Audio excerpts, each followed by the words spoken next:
Another problem in the same category, right? Voltage dependent voltage source.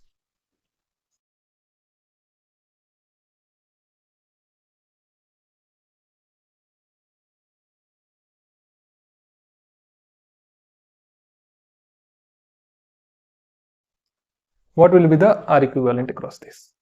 Now, if it were not a voltage dependent current source, it were a direct current source, right? Then to find the R equivalent, we can just remove this, right? Because we can remove all the sources, whether it be voltage or current, and then we'll find the R equivalent. And this will turn out to be 3 ohm. That's simple, right? But they have twisted the question and they have asked, okay, this is a dependent source, right? Then you cannot remove this while figuring out the R equivalent. You can remove this source, but you cannot remove this source, right?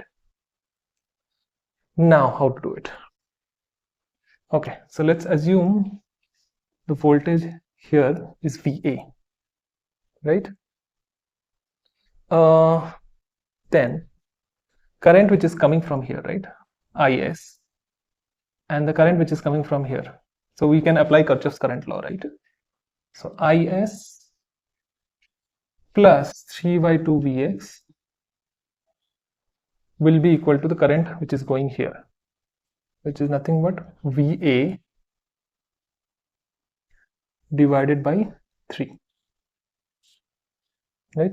Now to calculate R equivalent, we basically need VA by IS, right? VA by IS. IS is there in the equation, VA is there, but there is one term VS, Vx, right? So we need to remove this term to solve this, because all we need is VA and R equivalent. To get R equivalent, we need it in terms of VA and IS, right? So how to remove this Vx? Simple, right? So if there is a VA potential drop across this, what will be the potential drop across this? This will be 2 by the total of this, right? Because this will have twice the potential drop of this. So Vx is nothing but VA into 2 by 3. And the potential drop across this will be 1 by 3, right? So sum should be always equal to VA here. So we can replace this by 2 by 3 VA. And IS is there. VA by G. And these things are all getting cancelled out. IS is equal to minus 2 by 3 VA.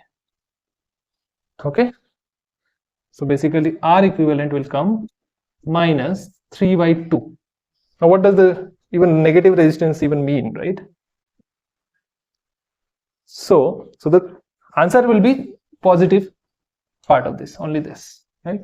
Negative, what it means, that the direction of the voltage drop which we have assumed is wrong. So we assume that, okay, if this is positive and this is negative, right? But it turns out, since the resistance it came out to be negative, it turns out our direction assumption was wrong, and the potential drop will be like this. So here it will be have more potential than here.